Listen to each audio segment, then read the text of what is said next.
hormati Bapak Kepala Sekolah SDN Purworejo 2, yang saya hormati Bapak Ibu Guru SDN Purworejo 2 serta seluruh staf yang berbahagia. Marilah kita mengucap puji syukur atas nikmat dan anugerah yang dilimpahkan oleh Tuhan Yang Maha Esa, sehingga kita dapat melaksanakan diseminasi budaya positif dalam keadaan sehat walafiat. Di bagian berbahagia ini, izinkanlah saya untuk menyampaikan susunan acara hari ini.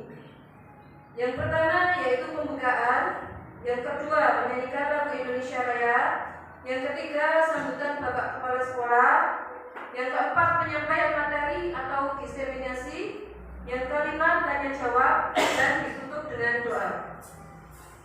Sebelum masuk ke acara ini, ada baiknya jika kita mulai rapat ini dengan bacaan basmalah. Bismillahirrahmanirrahim. Kepada Bu Renjar dimohon untuk memimpin teman-teman. Hadirin sekalian dimohon untuk berdiri.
Wakil dari Bapak Kepala Sekolah, Pak Mungkin, dipersilahkan.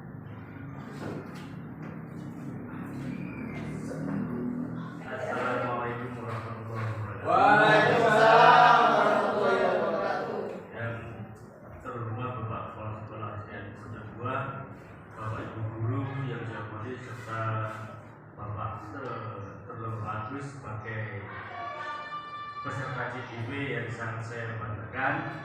Yang pertama, marilah kita panjatkan puji syukur kepada Tuhan Yang Maha Esa karena siang hari ini kita diberikan kesehatan dan diberi kesempatan untuk berkumpul mengikuti sosialisasi pemahaman dan penerapan budaya positif di sekolah SDN Purworejo yang dilakukan oleh kami diberi mandat untuk mewakili memberikan sambutan pada acara hari ini. Bapak Ibu yang saya hormati,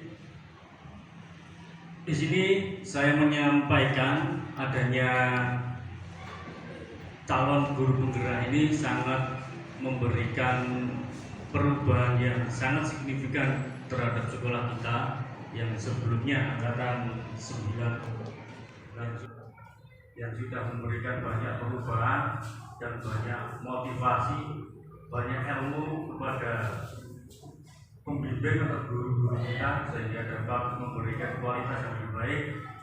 Dan harapan kami untuk kelas nanti juga akan memberikan perubahan-perubahan yang sangat bagus, memberikan kemajuan, baik kemajuan dari teknologi atau pengajaran, bahkan untuk dalam posisi sebagai guru, sebagai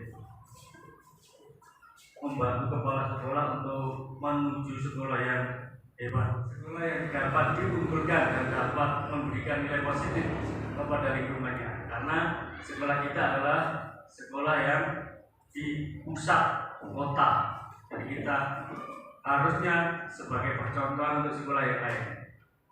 Maka dari kehadiran CGP ini, saya memastikan pasti akan memberikan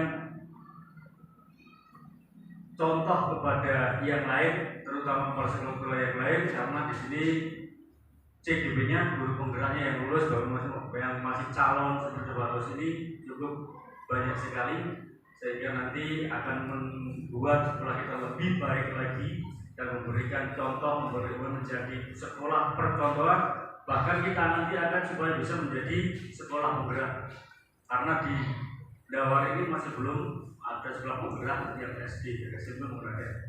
Jadi saya harapkan untuk Pak Agus dan peserta yang lainnya dari CGP yang sudah lulus bisa membawa motivasi kepada kita semua, terutama guru-guru, dan untuk pendidikan anak, untuk anak-anak nanti bisa menjadi siswa yang lebih bagus.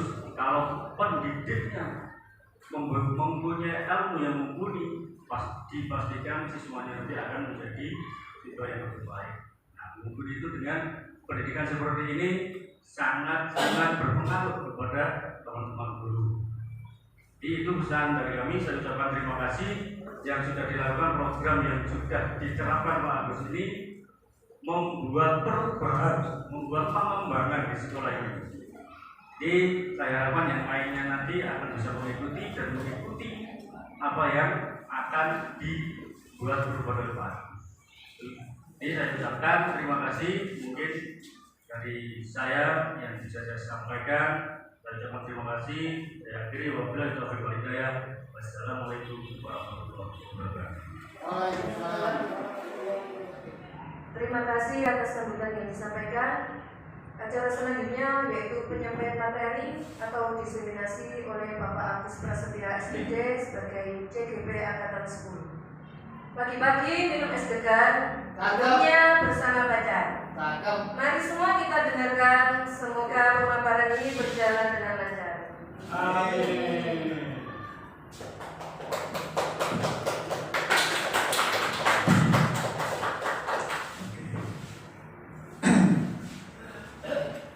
Selamat pagi, salam dan bahagia buat kita semuanya Bapak Guru hebat. Terima kasih kesempatan yang diberikan kepada saya. Tentunya yang terhormat Bapak Kepala Sekolah yang sudah memberikan kesempatan bagi saya untuk bisa melakukan atau mensosialisasikan pemahaman dan pengalaman penerapan budaya positif di sekolah. Khususnya di sekolah kita SDN Purworejo 2. Kiranya melalui sosialisasi ini bukan berarti saya menggurui atau saya paling pinter, tidak, tetapi kebetulan di angkatan 10 ini saya diberikan kesempatan untuk bisa mengikuti program guru penggerak.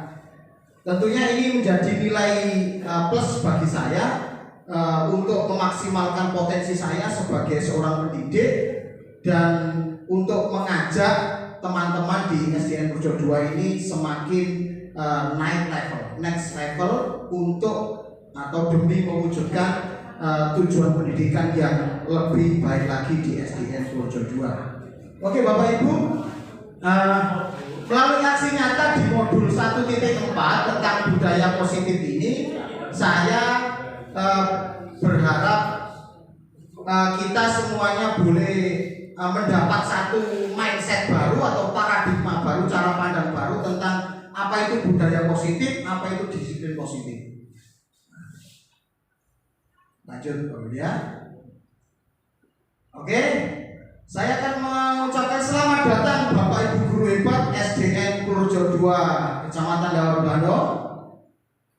Mari belajar bersama, berkolaborasi bersama, saling mendukung demi mewujudkan disiplin positif di sekolah kita tercinta SDN Purworejo 2. Di sini ada kata belajar bersama. Tentunya tadi sudah saya sampaikan bahwa tidak mungkin saya bisa mewujudkan apa yang saya dapat di program pendidikan guru penggerak ini tanpa adanya kebersamaan. Dan di sini ada kata berkolaborasi. Nah, kita ini teamwork, jadi teamwork tidak mungkin berjalan sendiri. Ada bagiannya masing-masing. Seperti halnya kalau saya analogikan seperti halnya tubuh, ada yang jadi tangan kanan, ada yang jadi tangan kiri, kaki kanan, kaki kiri, dan seterusnya dan sebagainya. Tentunya tangan kiri tidak boleh protes kepada tangan kanan. Waktu tangan kiri bagian sini elek kok. Dan seperti itu. Tentunya dalam satu tubuh ini saling mendukung. Kalau kakinya kesandung, yang bengok-bengok, tidak mungkin kakinya, yang bengok-bengok mulutnya. Begitu juga seperti halnya kita di dalam satu teamwork ini di SDN Purjo 2. Mungkin saja saya sebagai kaki kiri, atau Pak Agung kaki kanan, Bapak Mukit sebagai matanya, Bu Lydia sebagai kaki kanan, dan seterusnya dan seterusnya. Jadi tentunya saya berharap di sini melalui kesempatan kali ini saya mengajak Bapak Ibu bersama untuk belajar dan berkolaborasi mewujudkan intinya tujuannya demi terciptanya kualitas pendidikan anak didik kita di SDN Purworejo 2. Nah, Bapak Ibu, kita tidak asing dengan foto itu, foto pelopor pendidikan di Indonesia, Bapak pendidikan kita yaitu Bapak Ki Hajar Dewantara, di mana beliau pernah membuat satu statement atau pernyataan bahwa tujuan pendidikan itu menurut beliau adalah menuntun segala kodrat pada anak-anak agar mereka dapat mencapai keselamatan dan kebahagiaan yang setinggi-tingginya, baik sebagai manusia maupun sebagai anggota masyarakat. Oleh sebab itu, pendidikan itu hanya dapat menuntun tumbuh atau hidupnya kekuatan kodrat yang ada pada anak-anak agar dapat memperbaiki lakunya, bukan dasarnya hidup dan tumbuhnya kekuatan kodrat anak. Nah, artinya Bapak Ibu, saya memberi warna merah pada kata menuntun. Nah, kita seorang pendidik yang diharapkan oleh Bapak Ki Hajar Dewantara ini bukan memaksakan potensi yang sudah ada pada diri anak, tetapi menuntun, mengarahkan anak ini mau kemana seharusnya gitu. Jadi kita tidak boleh memaksakan, oh anak ini harus jadi seperti ini. Nah, saya dulu berpikirnya seperti itu.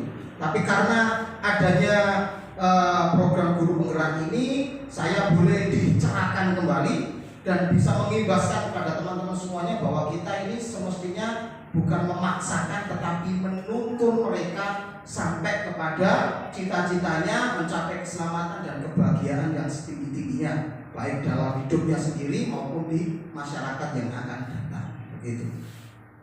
Lanjut. Nah, di kesempatan kali ini saya tadi di slide awal judulnya itu mensosialisasikan penerapan budaya positif. Apa itu budaya positif? Tentunya kalau dipikir-pikir, kira-kira kita pernah nggak melakukan budaya positif? Bapak Ibu coba minta tolong bisa dijawab. Pernah nggak kita secara tidak langsung sudah melaksanakan budaya positif? Pernah. Pastinya pernah. Saya sangat setuju. Contohnya waktu anak datang ke sekolah, kita pernah juga bikin video bahwa anak datang, Bapak Ibu guru menyambut mereka dengan senyuman, sapa, salam. Itu termasuk budaya positif yang sudah dilakukan di SD kita.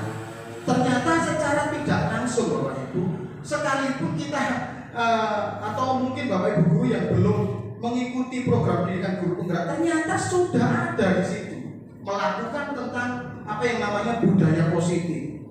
Ya toh, waktu memulai pelajaran kita mengajak anak didik kita untuk berdoa, ya toh, memberi salam kepada Bapak Ibu guru dan teman-temannya. Itu termasuk salah satu budaya positif. Nah, kita akan ke depan akan belajar lebih jauh. Budaya positif.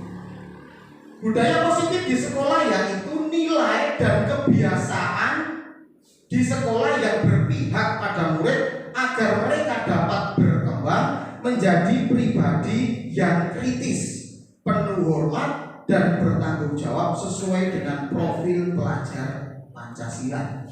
Nah, jadi yang diharapkan di program guru penggerak ini bahwa setiap CGP ini mampu membawa atau berdampak memberikan pengaruh yang positif melalui budaya positif yang akan diimbaskan kepada teman-teman rekan sejawat, kepada murid-muridnya, bahkan seluruh warga sekolah. Itu budaya positif yang diharapkan di dalam program pendidikan guru penggerak ini. Lanjut Bapak Ibu.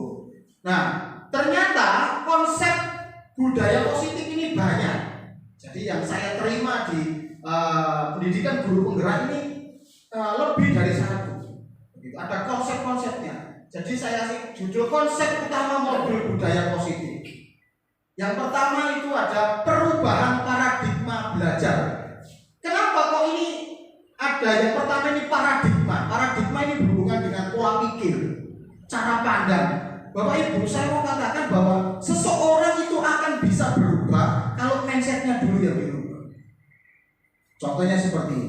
Orang kalau yang kulino mencuri disuruh berhenti, bisa berhenti, tetapi itu hanya sesaat.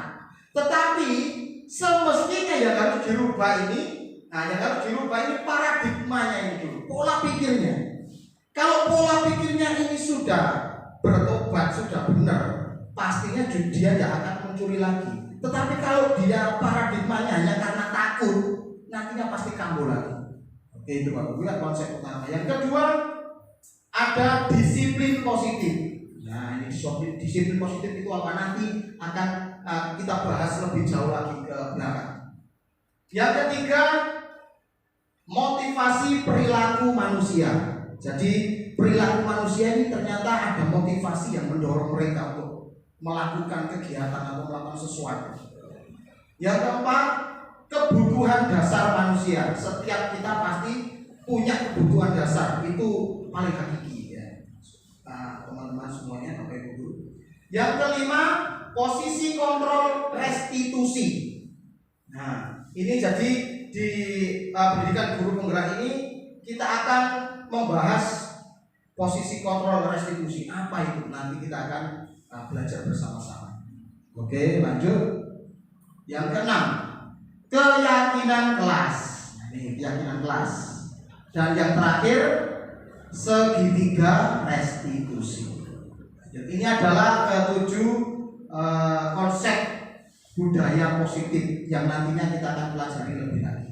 Pembelajaran dengan paradigma baru. Yang pertama tadi, apa itu pembelajaran dengan paradigma baru? Disiplin sangat berkaitan dengan kontrol guru terhadap siswa. Maksudnya begini, Bapak Ibu, kalau kita mendengar kata disiplin ini pasti banyak yang tidak senang, termasuk saya dulu waktu sekolah begitu. Namanya didisiplin itu tidak enak. Didisiplin itu ada kesan dipaksakan atau ada kesan kita menekan sesuatu sehingga orang yang kita tekan atau anak yang kita tekan itu bisa sesuai dengan diri kita, sesuai dengan keinginan kita. Nanti kita akan baca lebih lagi. Disiplin sangat berkaitan dengan kontrol guru. Nah, ini berpengaruh. Jadi kontrol guru ini juga akan mempengaruhi sikap dan perilaku anak didik kita. Lanjut, pembelajaran dengan paradigma baru dirancang berdasarkan prinsip pembelajaran yang terdiferensiasi, sehingga setiap siswa belajar sesuai dengan kebutuhan dari tahap perkembangannya untuk mewujudkan profil pelajar Pancasila. Kata terdiferensiasi di sini itu mengelompokkan sesuai kebutuhan anak. Dan nantinya itu apa kita akan belajar lebih lagi. Oke, ya Bapak Ibu, dari konsep yang pertama yaitu pembelajaran dengan paradigma baru. Ada mungkin yang ditanyakan atau apa? Gak apa-apa, santai saja Bapak Ibu. Yang penting ini paham kita semuanya. Supaya oke ya, lanjut ya. Oh ya. Yang terdiferensiasi itu ya Pakai ini. Ya, terima kasih. Terima kasih Pak Gus. Itu tadi kan ada terdiferensiasi. Bisa dijelaskan lebih detail lagi Pak? Karena kita masih awal Pak, jadi perlu penjelasan lebih detail untuk diferensiasi itu yang seperti apa. Terima kasih. Oke, terima kasih Bu. Ini pertanyaan yang bagus karena saya pun sendiri mendapat banyak masukan kata-kata terdiferensiasi ini dari program pendidikan guru penggerak. Ya, dari pertanyaan Bu Eni tentang prinsip pembelajaran yang terdiferensiasi ini adalah pembelajaran yang tidak semua anak ini kalau bahasa Jawanya itu dihantam kromo gitu. Tidak semua anak ini disamaratakan. Ya toh? Sempat kapan hari berbicara sama Pak Mujid sebagai guru PJOK berkata bahwa anak ini tidak semuanya suka bola voli, tetapi anak ada yang suka futsal, sepak bola, tenis meja, badminton dan sebagainya. Nah, maksud saya di sini pembelajaran yang terdiferensiasi ini anak dalam menerima setiap materi pembelajaran itu berbeda-beda itu.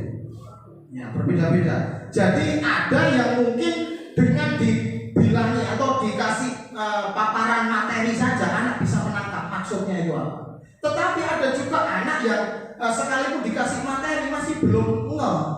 Jadi belum mudeng begitu ya.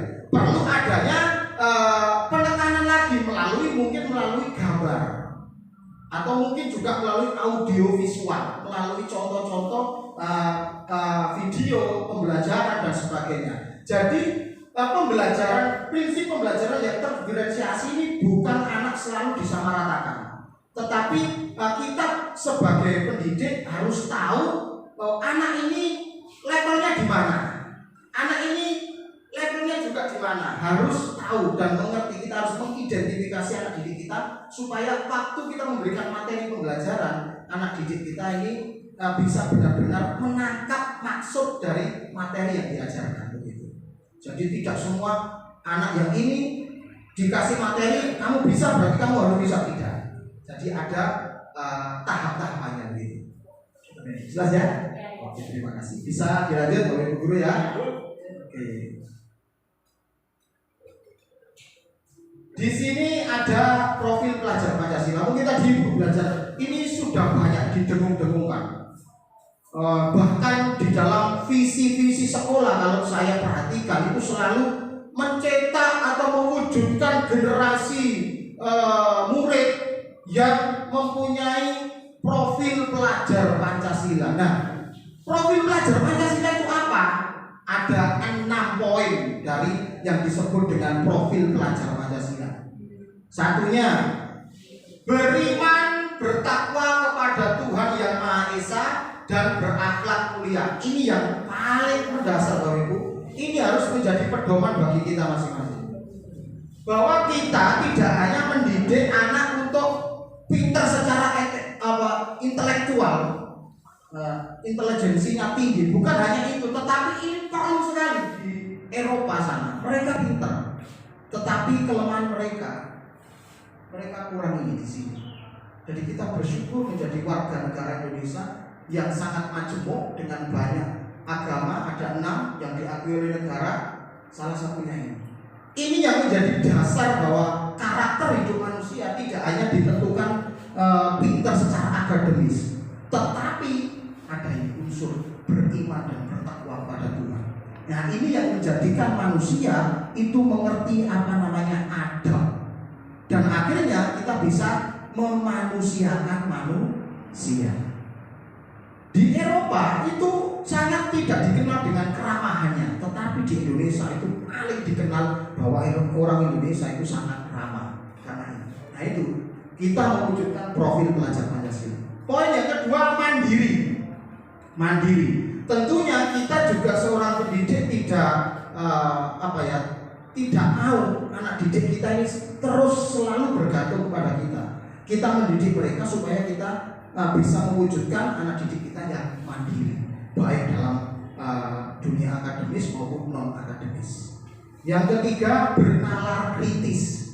Nah, bernalar kritis ini kita juga akan menginginkan atau mengharapkan anak didik kita yang punya nalar kritis. Oh, ini semestinya harus begini, ini baik, ini tidak baik, ini salah, ini benar. Jadi mereka harus bisa begitu. Dan tentunya akan diikuti kreatif. Nah, ini saya paling senang ini saudara, teman-teman semuanya, bahwa mempunyai anak didik yang kreatif ini langka begitu ya. Jadi apalagi di sekolah kita ini menyandang gelar sekolah adiwiyata. Tentunya sekolah adiwiyata atau sekolah hijau yang disandang di SD kita tidak mungkin tidak ada yang namanya kreatif.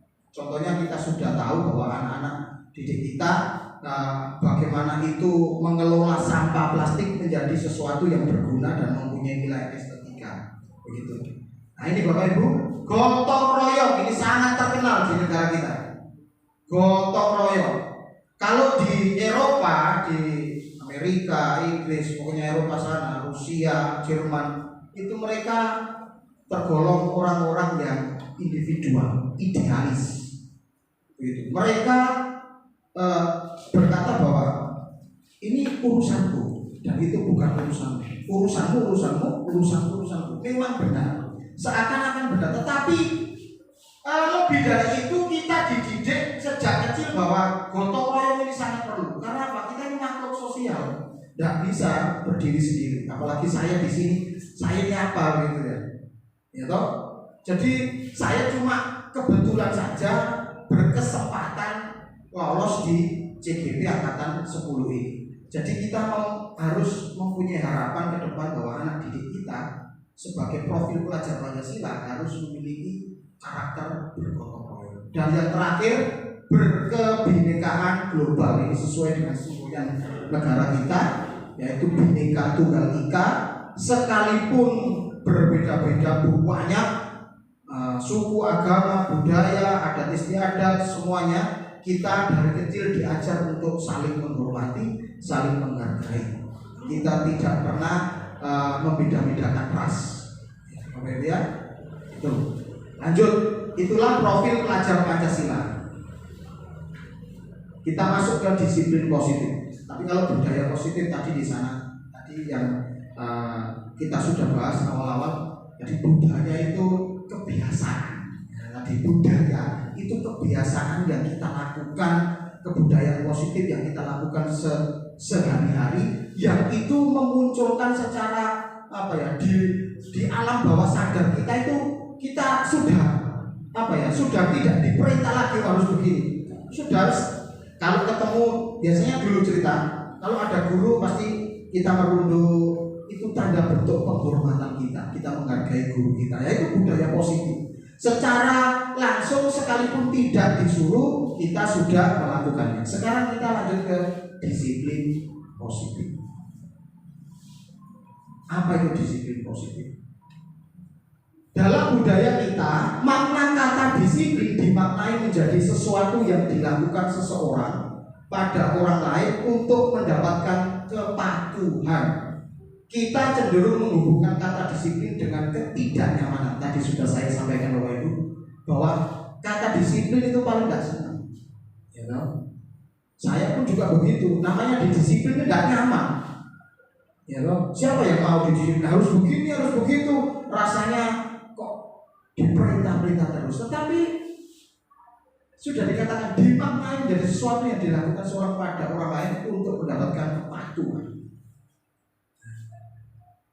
Dari materi ini, maksudnya slide yang ini akan lanjut. Sebagai pendidik, tujuan kita adalah menciptakan anak-anak yang memiliki disiplin diri sehingga mereka bisa berperilaku dengan mengacu pada nilai-nilai kebajikan universal dan memiliki motivasi intrinsik bukan ekstrinsik.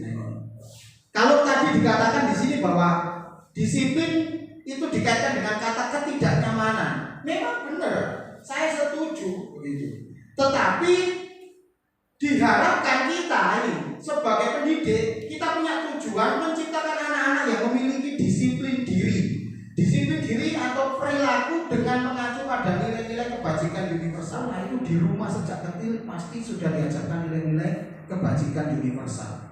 Hormat kepada orang yang lebih tua, berkata dengan sopan, berkata dengan ramah, dengan lemah lembut. Terus yang menjadi tujuan dasarnya ini Pak, tujuan fokusnya, yaitu memiliki motivasi intrinsik dari dalam. Jadi kita sebagai seorang pendidik mendisiplin anak didik kita bukan dengan cara yang keras atau sadis, atau dengan kekerasan fisik, bukan, tetapi mengupayakan kita menanamkan disiplin positif yang timbul dari dalam diri mereka. Kalau ini tumbuh dari dalam itu gampang daripada dari luar. Nah, contohnya kan kita mendisiplin anak. Kalau mereka ini mau belajar gara-gara takut kita hukum, ini yang disebut dengan ekstrinsik, sesuatu yang timbul dari luar ke dalam. Nah, kita ini harus berupaya supaya anak ini sadar diri, jadi tumbuh dari dalam keluar, sehingga disiplin itu benar-benar tercipta dengan baik. Oke Bapak Ibu, ini sudah setengah jam ya. Setengah jam perjalanan. Oke, lanjut.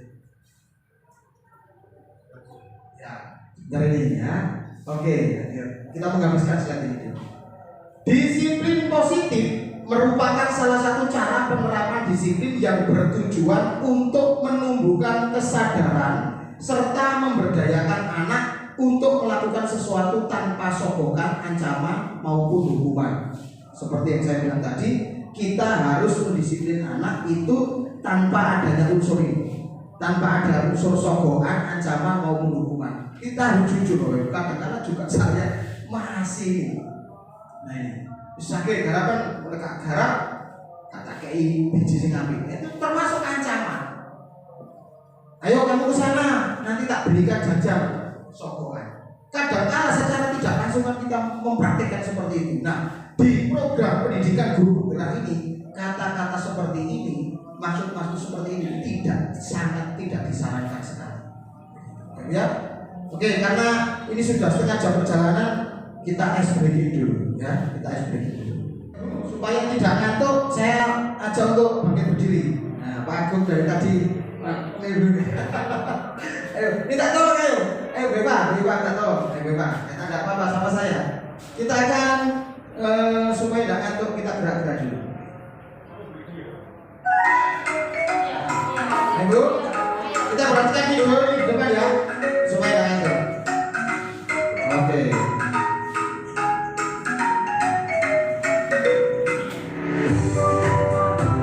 Ya, kita ikuti gerakan yang ada di video ini. Ya.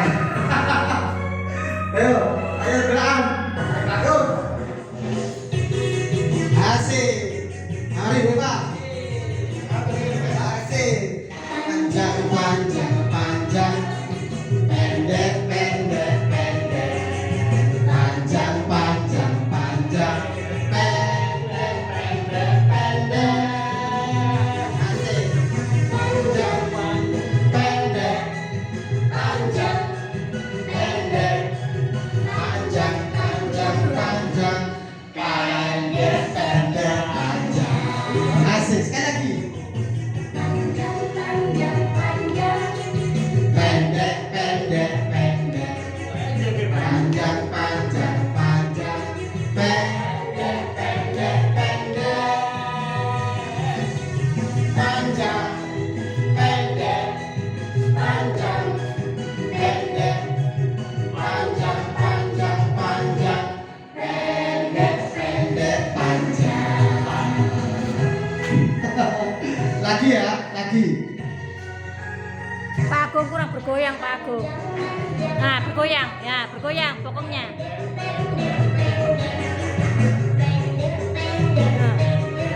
Nah. Panjang, panjang, panjang.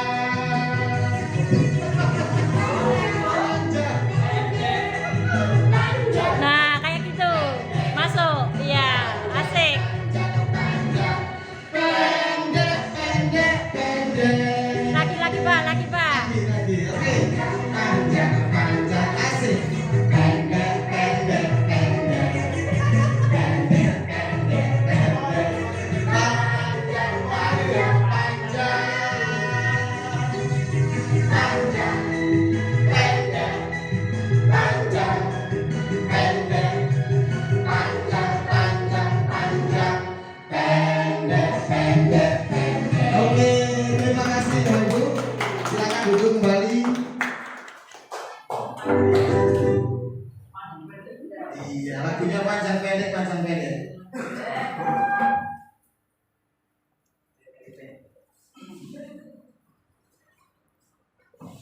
Tadi kita sudah di slide disiplin positif. Kita lanjut ya. Gimana? Sudah nggak ngantuk lagi Pak Go? Oke, sip. Lanjut ya. Ya, kebutuhan dasar manusia. Kebutuhan dasar manusia. Tadi saya sudah sampaikan ada konsep itu kebutuhan dasar manusia. Setiap diri kita itu pasti mau tidak mau mempunyai kebutuhan dasar itu. Yang pertama bertahan hidup sudah pasti. Ya, sekalipun orang gila itu pasti punya kebutuhan dasar ini. Dia pasti cari makan, entah itu di tempat sampah itu lagi. Apalagi kita yang masih waras, kita pasti punya ini. Bertahan hidup, kita bekerja, kita menafkahi keluarga kita dan sebagainya, bertahan hidup. Terus kebutuhan dasar yang lain, kasih sayang dan rasa diterima, ini kita butuh ini. Saya pun juga butuh, saudara. Ya, kasih sayang dan rasa diterima, bukan begitu Pak ya? Oke, siap. Jadi kebutuhan dasar manusia adalah rasa ingin diterima, rasa ingin dicintai, dikasih, disayangi, itu pasti. Karena kita ini makhluk sosial, butuh diperhatikan juga. Terus penguasaan, sedikit banyak kita secara tidak langsung ini. Ya, contoh sederhananya, kita ini mempunyai pendapat.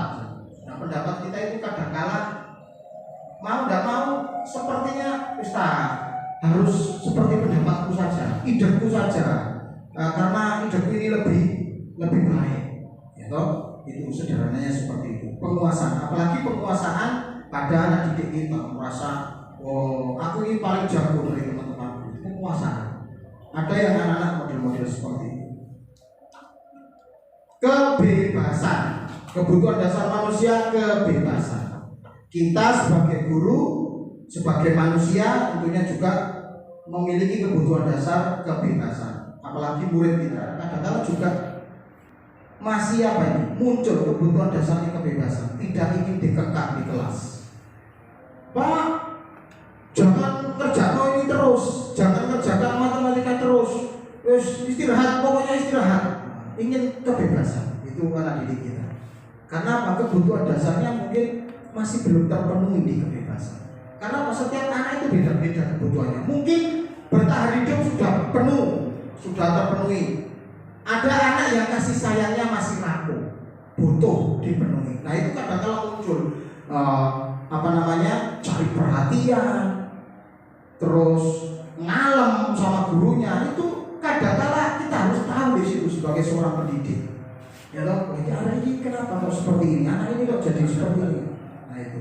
Ada kalanya seperti didik kita yang kelas 5 itu Ibra. Wah, itu penguasaannya. Nah itu loh. Itu. Terus kebebasan. Lanjut lagi yang terakhir, kesenangan. Nah ini. Manusia pasti membutuhkan kesenangan. Nah anak didik kita juga seperti itu.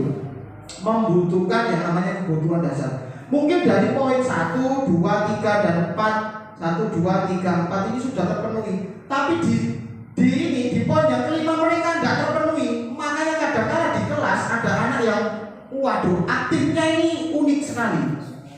Jahili koncone, jahili samping duduknya itu. Nah ada beberapa kebutuhan-kebutuhan yang harus kita pahami pada diri anak didik kita supaya kita tahu, oh ini masalahnya anak di sini, butuhnya kurang di sini dan sebagainya. Itu Bapak Ibu.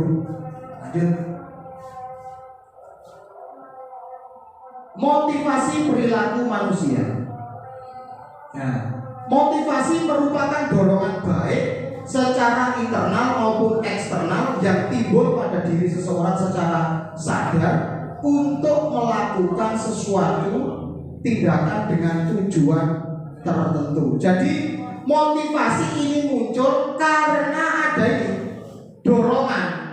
Nah, contoh sederhananya, kalau kita ini haus, kita akan mengambil minuman. Nah, kita termotivasi karena ada dorongan rasa haus sehingga muncul dari dalam internal. Nah, motivasi ini ada dua sumbernya. bisa internal maupun eksternal. Menghindari ketidaknyamanan dan hukuman. Apa itu menghindari ketidaknyamanan dan hukuman? Murid melakukan disiplin diri karena ia takut dihukum. Ini merupakan motivasi ekstrinsik dari luar. Tadi sudah saya sampaikan bahwa murid itu melakukan sesuatu karena bukan karena timbul dari dirinya, tetapi karena takut. Nah, contoh kalau kemarin-kemarin anak kelas 1 sampai nangis, muridnya burung gara-gara takut, ya toh, sama Pak Safi'i gitu ya. Ya, tetapi kita diharapkan di program guru pendidik, program guru penggerak ini kita bisa memberikan satu masukan atau satu perubahan bahwa anak ini akan melakukan sesuatu bukan dari ancaman, bukan dari rasa takut, tetapi dari dirinya sendiri, motivasi. Mendapatkan imbalan atau penghargaan dari orang lain. Nah ini, murid melakukan disiplin diri karena ia ingin mendapatkan imbalan. Ini merupakan motivasi ekstrinsik. Ini dari luar, imbalan. Sekalipun tidak marah. Kadang-kala saya juga seperti waktu di kelas 4, ayo kerjakan ini, nanti tak berikan kerupuk. Nah itu termasuk sogokan atau imbalan. Jadi disiplinnya ini muncul, motivasinya muncul bukan karena sadar ingin melakukan, tetapi karena imbalan. Itu tidak baik. Menghargai nilai-nilai kebajikan diri sendiri. Nah ini, murid melakukan disiplin diri karena sadar akan nilai kebajikan dirinya. Ini merupakan motivasi intrinsik. Nah di dalam program pendidikan guru penggerak ini Bapak Ibu, yang diharapkan dan disarankan itu anak itu seperti ini, menghargai nilai-nilai kebajikan dirinya sendiri. Jadi budaya positif, disiplin positif yang sudah ditanamkan di diri anak ini benar-benar tumbuh dan merupakan motivasi intrinsik, bukan lagi karena imbalan, karena takut dihukum, tetapi dia menghargai nilai-nilai. Oh, aku menghargai guruku yang sudah mengajarkan ini, bahwa ini tidak baik, ini tidak perlu dilakukan, ini harus dilakukan. Itu disarankan seperti itu. Lanjut, konsep disiplin dengan identitas gagal ini ada dua konsep. Konsep disiplin dengan identitas gagal ini ada dua konsep. Apa itu? Ada hukuman dan ada penghargaan. Nah ini, sepertinya ini benar, sepertinya sah-sah saja. Di sekolah kan dari dulu begitu ya, sah-sah saja. Anak sekarang itu kalau nggak dihukum jadi opo gitu. Tetapi di program pendidikan guru penggerak ini tidak disarankan sama sekali. Memang susah karena mindset ini sudah tertanam puluhan tahun. Jadi pelan-pelan ya. Konsep disiplin dengan identitas gagal ini ada dua hukuman. Nah hukuman itu apa? Menyakitkan, tidak nyaman, betul loh. Murid takut, memaksa, murid menyembunyikan kesalahan, murid menjadi rendah diri. Nah ini, kalau ada hukuman, identitas yang akan dialami anak itu pasti ini. Ada menyakitkan, tidak nyaman, murid takut, memaksa, murid menyembunyikan kesalahan. Karena takut dihukum, mereka tidak mau fair. Akhirnya berbohong. Nah ini, identitasnya gagal sebagai profil pelajar Pancasila, begitu ya. Terus penghargaan, sepertinya ini dua hal yang kontras. Hukuman sama penghargaan, sing situ dihukum, sing situ disanjung-sanjung. Apa itu penghargaan? Tidak efektif, merusak hubungan atau sifat iri, mematikan kreativitas, menghukum dengan sistem ranking, merampas hak menghargai dirinya. Nah ini tidak efektif. Tidak efektif ini ya kadang-kadang seperti itu ya, merusak hubungan atau sifat iri. Ada anak memang yang porsinya itu tidak senang matematika, tapi di porsi gambar mereka hebat. Nah ini akan menimbulkan iri. Kadang-kadang kan dulu saya juga begitu, saya iso matematika dilem, tetapi yang suka gambar atau yang lain nggak pernah dilem. Ada muncul sifat iri. Ya, padahal setiap anak tidak sama. Kita hanya ditugaskan menuntun seperti Bapak Kiai Jati Wantara tadi. mematikan kreativitas. Nah ini mematikan kreativitas. Jadi kita memaksakan anak harus pokoknya ini saja, yang lain yang tidak seperti ini dibiarkan, itu tidak baik. Merampas hak atau menghargai dirinya. Lanjut. Konsep disiplin dengan identitas sukses. Nah ini perbedaannya Bapak Ibu ya. Tadi yang identitas gagal, ini identitas sukses. Ada dua juga. Apa identitas sukses itu? Nah, ada konsekuensi, ada restitusi. Kalau konsekuensi, penguatan jangka pendek, perlu monitoring berkelanjutan, stimulus atau respon. Murid menghormati peraturan, kehilangan waktu untuk merenungi kesalahan. Penguatan jangka pendek, maksudnya konsekuensi kan ada kesepakatan. Di balik kata konsekuensi ini ada kesepakatan. Ayo anak-anak, kita buat kesepakatan ya. Nanti ketika kita melakukan atau membuat ini, jika ada yang tidak melakukan atau tidak taat, kita kesepakati harus apa. Nah, itu akan lebih enak. Karena apa? Dua belah pihak saling menyepakati. Anak tidak akan menuntut, "Loh, aku salah di mana?" Karena apa? Anak sudah menyepakati konsekuensinya. Begitu. Lanjut, yang restitusi. Nah, restitusi ini apa Bapak Ibu? Murid bertanggung jawab untuk perilakunya. Saya bahas dulu. Jadi anak di program pendidikan guru penggerak ini restitusi sangat disarankan. Karena apa? Di restitusi ini kita mengajarkan anak untuk sadar diri akan apa yang dikerjakan. Ini salah apa benar. Jadi kita ini memberikan satu gambaran kepada anak ini bahwa hal ini itu salah, dan kesalahan itu mereka menyadarinya, bukan karena kita. Fokus pada pemecahan masalah jangka panjang. Nah ini fokus pada pemecahan masalah jangka panjang. Jadi ketika permasalahan ini dilakukan secara restitusi, anak akan kalau sadar diri, mulai dari ini motivasi yang timbul dari insting dan dari dalam, itu akan selesainya itu berubahnya itu akan lama. Ya, tidak kalau kita pokoknya kamu tak hukum, wah itu mungkin berubah sebentar, tetapi jangka pendek begitu. Tetapi kalau kita melakukan restitusi itu akan butuh waktu memang. Karena apa? Karakter anak ini sudah dididik. Mungkin kita di sekolah aman-aman saja, tetapi orang tuanya berbeda konsep mengajarnya dengan kita. Lanjut ya. Itu murid menghormati dirinya dan orang lain dan sebagainya. Lanjut. Konsep disiplin. Bentar Bapak Ibu ya. Konsep disiplin, pendekatan restitusi sebuah cara menanamkan disiplin positif pada murid. Pengertian restitusi. Nah ini, restitusi itu apa toh? Begitu. Ini restitusi adalah proses menciptakan kondisi bagi murid untuk memperbaiki kesalahan mereka, sehingga mereka bisa kembali pada kelompok mereka dengan karakter yang lebih kuat. Ini teorinya Gosen di dalam bukunya tahun 2004. Jadi proses menciptakan kondisi bagi murid untuk memperbaiki kesalahan mereka. Jadi guru ini bukan yang memperbaiki kesalahannya, guru mengarahkan saja. Tetapi anak ini yang menyadari kesalahannya dan memperbaikinya itu. Yang dimaksud restitusi itu seperti itu artinya. Jadi mereka sadar diri, aku salah dan aku tidak akan melakukannya lagi. Restitusi bukan menebus kesalahan. Kalau menebus kesalahan itu ada konsekuensi.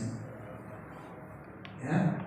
Namun belajar dari kesalahan. Nah ini restitusi. Kadang-kala kita ini asal begini, anak salah langsung dihukum. Anak salah sekalipun memang hukumannya bukan secara fisik, tapi kadang-kala secara verbal itu juga menghukum. Masuk di dalam menyakiti secara verbal. Bukan menebus kesalahan, namun belajar dari kesalahan. Saya pernah mendengar ada statement begini, kenapa kita harus jatuh? Kenapa kita harus jatuh? Jawabannya bagus sekali, supaya kita bisa bangkit lagi. Jatuh tidak masalah, tetapi tetapi kita harus bangkit lagi. Memperbaiki hubungan ini pasti. Kalau ada restitusi, hubungan antara guru dan murid akan jadi lebih harmonis. Tawaran bukan paksaan, menuntun untuk melihat ke dalam diri, mencari kebutuhan dasar yang mendasari tindakan, fokus pada karakter bukan tindakan, menguatkan dan fokus pada solusi. Jadi ini yang terakhir, menguatkan dan fokus pada solusi. Kadang-kadang kita menyelesaikan masalah anak itu kita fokusnya pada kesalahan mereka. Kamu mestinya begini, kok begini terus, kamu sudah mengecewakan saya, kamu sudah bla bla bla bla bla. Nah, tidak fokus pada solusi. Nah, di restitusi ini diharapkan kita fokusnya pada solusi, sehingga anak itu menyadari, namun belajar dari kesalahan, menyadari kesalahan. Ya, Bapak Ibu lanjut. Perbedaan ini siswa yang terlambat mengumpulkan tugas di sekolah. Ini ada video sebenarnya, tapi nanti saya skip begitu ya. Jadi perbedaan hukuman, terus konsekuensi, restitusi. Nah, di dalam program pendidikan guru penggerak ini itu perbedaannya nih Bapak Ibu. Ada hukuman, konsekuensi, restitusi. Nah, apa itu hukuman? Guru menghukum siswa tersebut dengan membersihkan kelas selama 2 hari saat jam istirahat. Ini kadang-kala kenapa hukuman sangat tidak disarankan di program pendidikan guru penggerak ini? Karena apapun alasannya hukuman itu salah. Itu intinya begitu. Karena apa? Kadang-kala memang begini. Anak tidak mengerjakan, atau contoh sederhananya anak ini telat upacara setiap hari Senin jam 6:30 tapi datangnya telat, tapi dihukum membersihkan toilet. Ini kan nggak relevan, ya toh, nggak relevan. Kadang-kadang kan ada seperti itu. Kamu terlambat upacara, sana. Kamu 1 jam pelajaran awal jam pelajaran kamu nggak usah masuk kelas, kamu membersihkan WC. Itu hukuman. Kadang ini tidak relevan, membuat anak jadi dendam.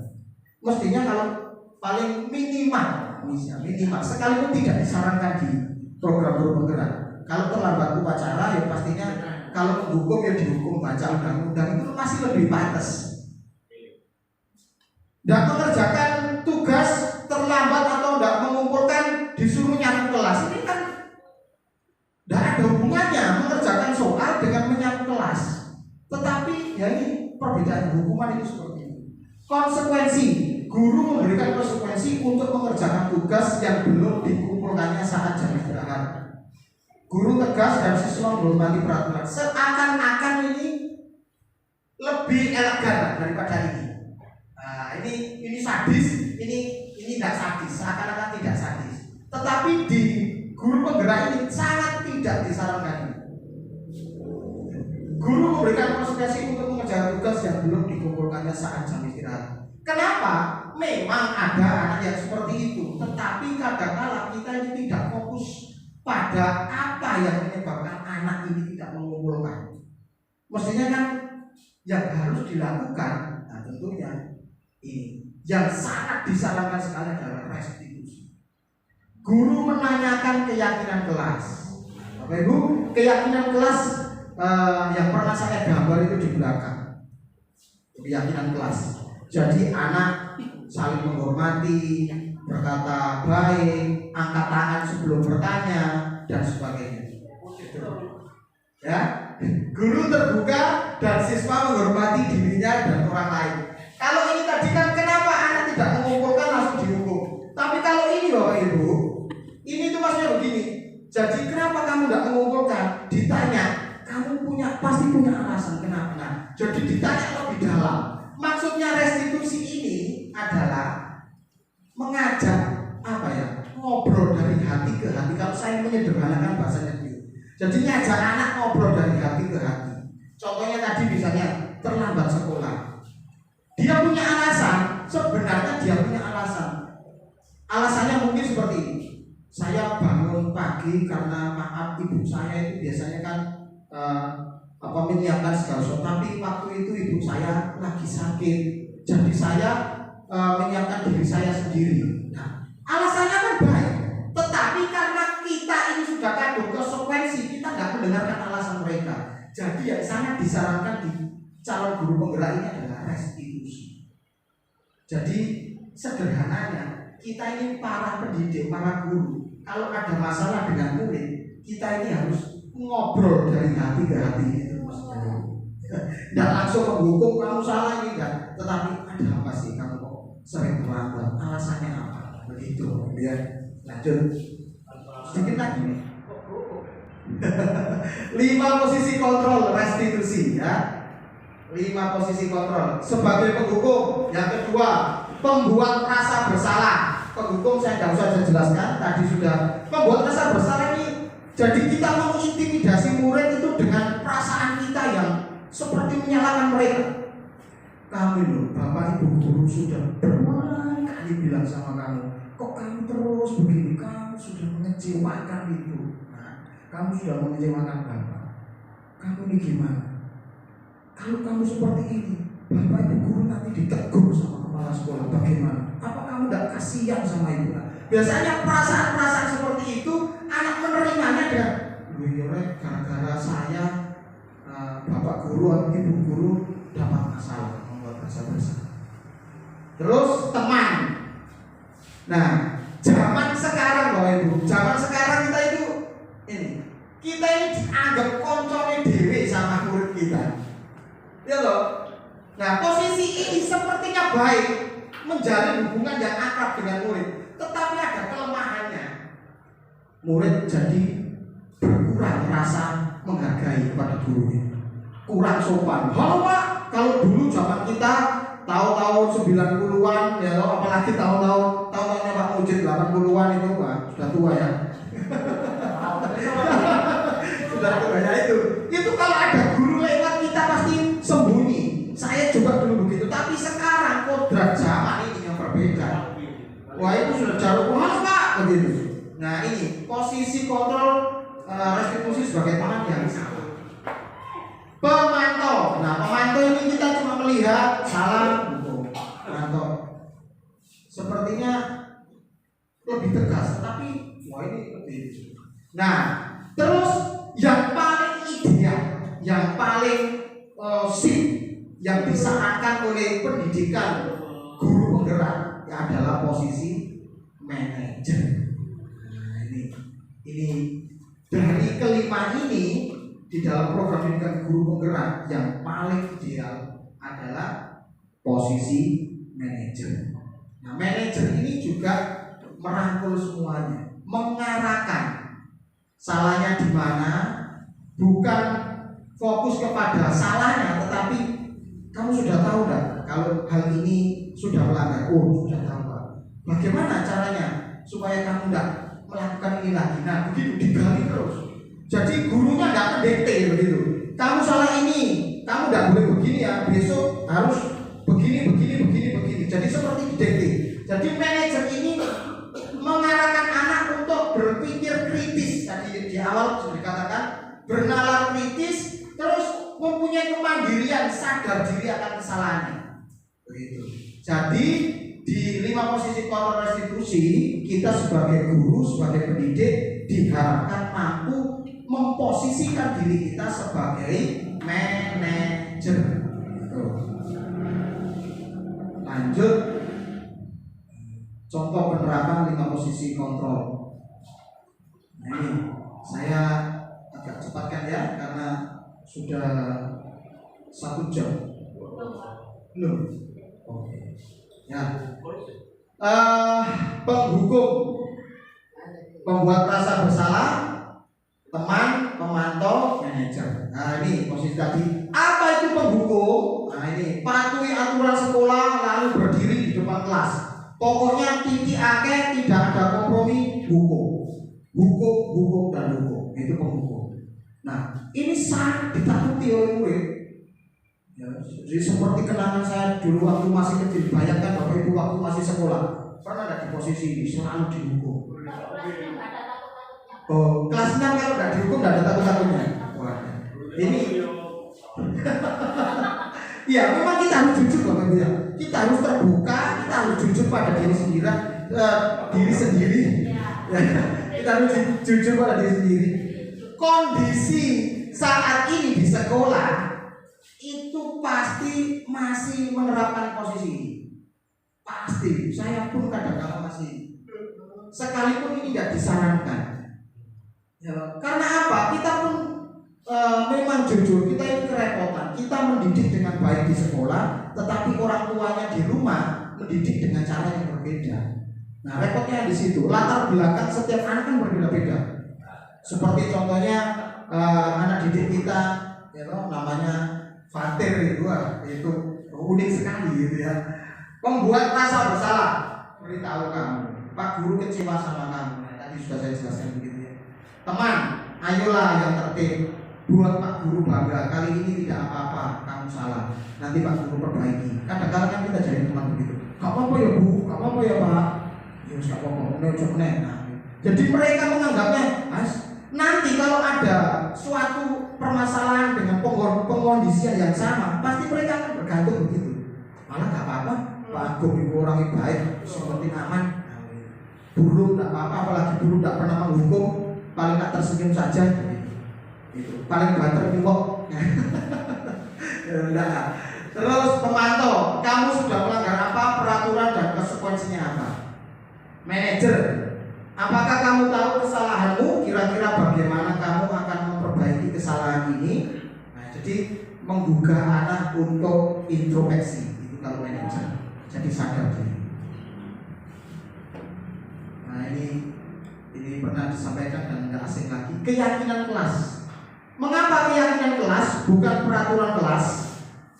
Keyakinan kelas ini sesuatu yang kita yakini itu akan berdampak lebih panjang Bapak Ibu. Jangka panjang. Kenapa keyakinan? Karena sesuatu yang kita yakini itu akan kuat, menjadi dasar yang kuat. Beda sama peraturan. Kalau peraturan itu ketika kita datang di situ peraturannya bla bla bla bla, ya sudah kita ikuti. Tapi ketika kita keluar dari zona itu yang nggak ada peraturan itu, ya balik lagi. Tapi kalau keyakinan ini kemanapun kita pergi karena kita meyakini, ya pasti di mana-mana pun, di mana kita berada, di waktu kapanpun kita berada, kita akan terus melakukannya. Itu namanya keyakinan. Makanya kita lebih memilih keyakinan kelas, bukan peraturan kelas. Contoh sederhananya pernah dibahas ini Bapak Ibu ya. Mengapa kita memiliki peraturan tentang penggunaan helm? Peraturannya kan harus pakai helm. Nah, kita berpikirnya kalau tidak pakai helm nanti kena tilang. Peraturan, memang itu peraturan konsekuensinya.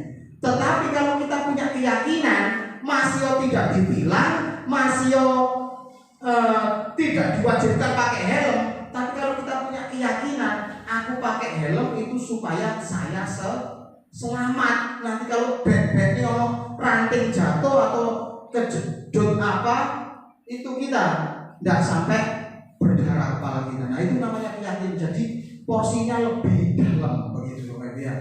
Mengapa kita mempunyai peraturan tentang penggunaan masker? Bukan karena waktu COVID, waktu itu ada COVID-19 dulu memang harus pakai masker. Tetapi kalau kita menganggapnya suatu keyakinan, saya pakai masker bukan karena apa-apa, saya pakai masker supaya saya selamat. Lebih lagi, lebih dalam itu maksudnya. Nah ini kegiatan membuat keyakinan kelas, guru bersama siswa membuat keyakinan kelas, berdiskusi tentang peraturan. Nah ini jadi memberikan anak-anak satu kesepakatan. Jadi waktu itu saya memberikan, ayo buat keyakinan kelas, pokoknya gue kelas harus bagaimana kalau di kelas, sopan, tertib, tak boleh rame saat pelajaran. Itu mereka harus dilibatkan, harus, pokoknya katanya itu harus, wajib dilibatkan. Karena apa? Mereka yang membuat sendiri. Beda kalau kita yang membuat, mereka baru bisa protes. Tapi kalau mereka yang membuat sendiri, mereka tidak akan protes. Mereka, kita diskusi, kita juga mengarahkan mereka, dan kita menuntun mereka untuk memproklamirkan keyakinan kelas mereka. itu di belakang itu Bapak Ibu ya. Lanjut. Keyakinan kelas di SDN Projo 2. Ini menghargai guru, disiplin waktu, belajar dengan antusias. Ini contoh-contoh keyakinan kelas yang saya membuat Bapak Ibu. Jadi kalau Bapak Ibu di kelasnya masing-masing membuat lebih dari itu tidak masalah, ya. Jadi itu tadi contoh-contoh yang barunya habis. Oke. Nah ini lanjut. Oke. Kita tolong ya di tanda panah saja. Tanda panah saja itu di keyboard. Yang itu ya, yang sebelah kanan. Nah itu.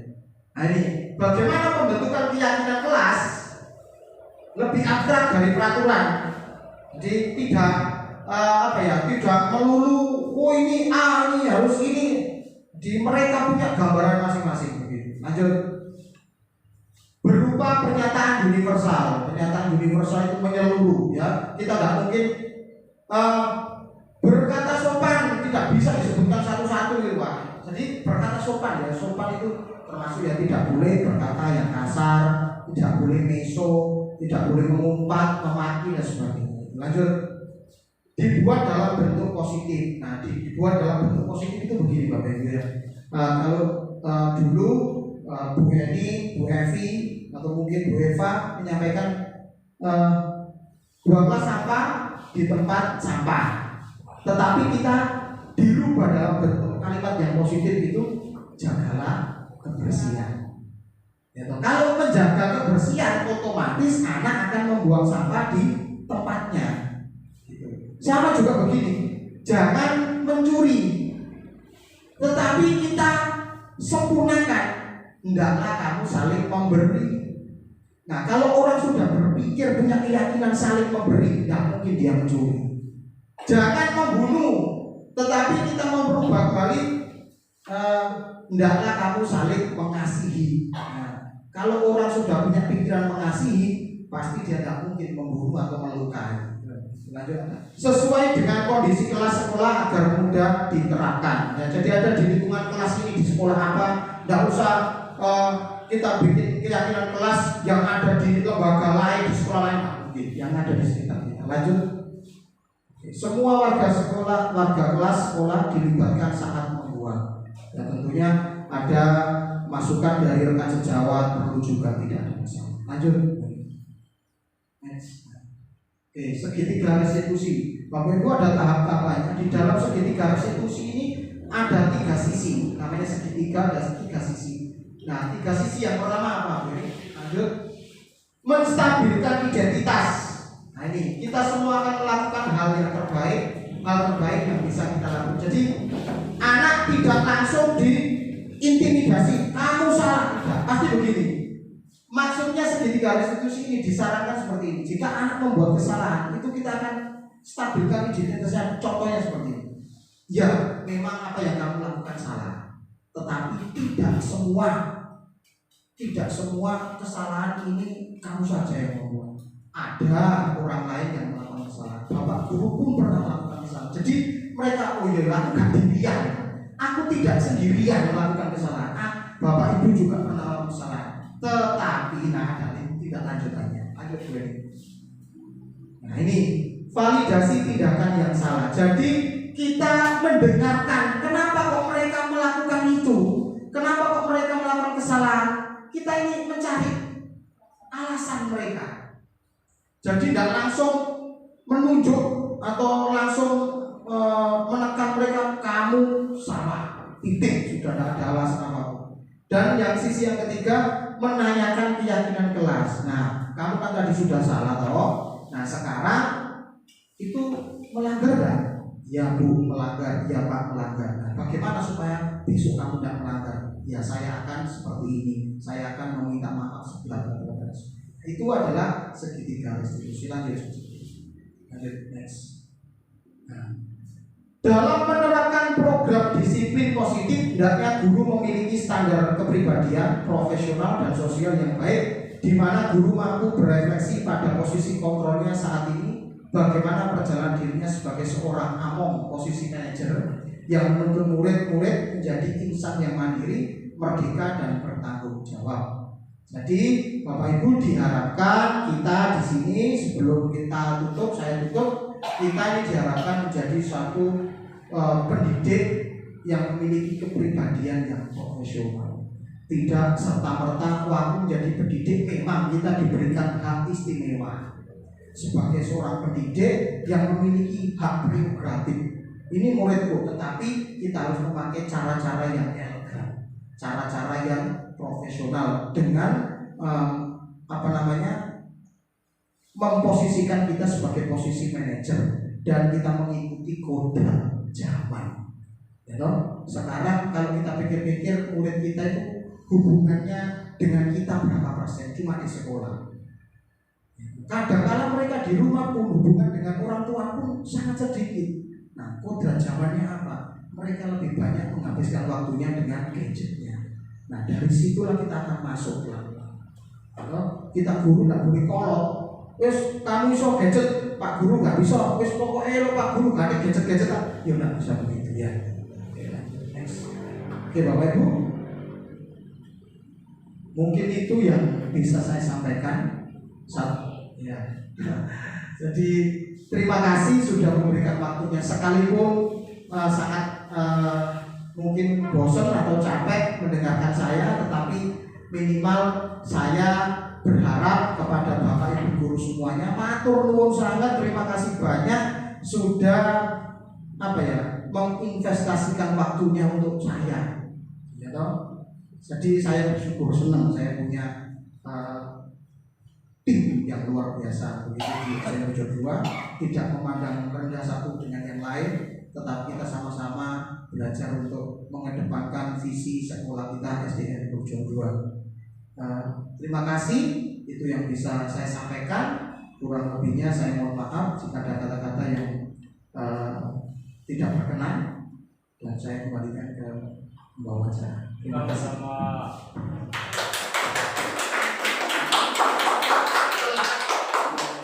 Disampaikan terima kasih kepada Bapak Agus Prasetya atas pemaparannya yang sangat jelas sekali. Acara selanjutnya yaitu tanya jawab bagi Bapak Ibu guru. Mungkin ada yang ditanyakan. Kita buka berapa pertanyaan, Pak? Oke, dua pertanyaan. Oke, terima kasih atas waktunya, Bu. Begini, istilah restitusi itu yang saya pahami itu adalah coaching ya. Kita memposisikan sebagai coach, kalau di sini kita memposisikan sebagai seorang manajer. Nah, ketika ini pengalaman saya sendiri ya Pak ya. Kalau misalkan di kelas itu kita sudah melakukan kesepakatan, kita sudah melakukan restitusi kepada anak-anak itu, kemudian dia itu melakukan kesalahan lagi, apa yang harus kita lakukan? Apakah kita harus mengulangi restitusi itu lagi atau bagaimana gitu? Terima kasih. Oke, terima kasih Bu Lydia, pertanyaan yang bagus. Jadi di satu situasi memang kadang-kadang kita menemukan seperti itu. Menjadi coach, menjadi kita melatih anak untuk restitusi ini model untuk menyelesaikan suatu masalah. Nah, jadi model atau cara kita menyelesaikan masalah dengan cara restitusi yang disarankan di program pendidikan guru penggerak ini. Jadi kalau misalnya ada anak melakukan kesalahan terus kita restitusi begitu toh, terus akhirnya besok melakukannya lagi. Nah, di program guru penggerak ini tetap disarankan posisi kita sebagai manajer dan tetap melakukan model restitusi untuk menemukan fokus pada solusi anak. Iya betul, harus diulang seperti itu. Kenapa? Berarti kegagalan yang pertama mungkin masih belum ketemu sumber akarnya itu permasalahannya di mana. Alasannya mungkin awal-awal anak masih malu-malu, tetapi dengan cara seperti itu anak akan berpikir, ini loh, Bu Guru ini loh, kalau saya salah, kok tidak dimarahi ya? Tapi kok ditanya, sepertinya kok saya dirangkul, itu anak akan pasti berpikir seperti itu. Pasti berpikir seperti itu. Lama-lama dia akan merasa, wah aku akan jujurlah, begitu ya. Karena ini yang disarankan di program guru penggerak ini. Loh, kalau begitu kadang-kadang memang ada yang bertanya, waduh, kalau nuruti restitusi Pak, kapan waktunya? Tidak habis-habis, waktunya terlalu lama, dihukum saja. Sangat tidak disarankan itu. Jadi saya tekankan di sini, saya tegaskan bahwa kalau toh masih seperti itu lagi, tetap harus ditindaklanjuti dengan restitusi sebagai posisi manajer. Kita menuntut anak menemukan apa yang menjadi permasalahannya dan anak itu mengerti. Oke, terima kasih ya Bu Lydia. Ada lagi mungkin satu? Guru? Ya. Tanya apa gitu guru? Sembarang guru. Saya akan bertanya, bagaimana kalau kebutuhan dasar anak tadi tidak terpenuhi, Pak? Oke. Ya, terima kasih Bro. Bagaimana jika kebutuhan dasar anak tidak terpenuhi? Tentunya ini tidak mudah memang, tidak semudah yang saya paparkan di sini. Tetapi kita seorang pendidik diharapkan mampu mengidentifikasi kebutuhan dasar anak apa ini yang memang kita ini dari manusia kita ya, dari 5 tadi semua itu terpenuhi, cuma porsinya itu ada yang kurang. Contohnya sebenarnya, biasanya anak kalau di sekolah ini jahilnya minta ampun, itu biasanya salah satunya, tidak semua, tapi salah satunya sebagian besar mereka kurang terpenuhi di rasa kasih sayang, sehingga dia menjahili dan ingin diperhatikan sama temannya, bahkan sama gurunya. Nah, kita sebagai guru pendidik harus jeli di situ. Bagaimana caranya kita mengetahui kebutuhan dasar anak yang tidak terpenuhi? Ya, caranya itu kita harus dekat-dekatan sama anak, gitu. Dengan posisi manajer itu, kita melakukan satu coach yang sudah dibilang sama Bu Lydia tadi, bahwa kita ini sebagai partner mereka untuk mengarahkan mereka lebih baik lagi dengan cara yang elegan, tentunya tidak harus tujuh atau marah-marah. Nah, pasti saya percaya Bapak Ibu guru punya pengalaman yang lebih hebat dari saya. Pasti akan seperti Bu Lydia, hari ini seperti ini, anak ini seperti ini, pasti itu. Pasti ada sedikit istilahnya apa ya, klik begitu. Bapak Ibu guru pasti tahu, gitu ya. Mungkin itu sudah yang bisa saya berikan. Terima kasih. Oke, terima kasih. Saya selaku pembawa acara mohon maaf yang sebesar-besarnya apabila ada perkataan yang kurang berkenan di hati Bapak Ibu. Semoga acara ini bermanfaat dan apa yang disampaikan oleh Bapak Agus Prasetya ini bisa kita terapkan di SDN Purworejo 2.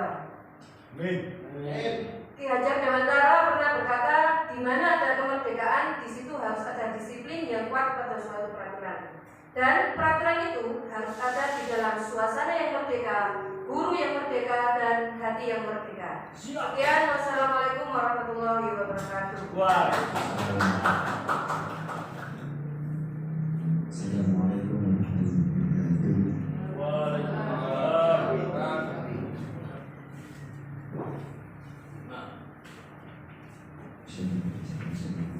Al-Fatihah.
Assalamualaikum warahmatullahi wabarakatuh. Saya sampaikan terima kasih kepada Pak Agus yang tadi paparannya sangat membantu sekali dan memberikan masukan dan motivasi kepada Bapak Ibu guru sehingga kita mendapatkan ilmu yang baru. Semoga yang dipaparkan tadi menjadi manfaat bagi kita semua dan menjadikan anak didik kita menjadi yang lebih baik dan termotivasi dengan paparan Pak Agus tadi. Terima kasih. Saya sampaikan. Assalamualaikum warahmatullahi wabarakatuh.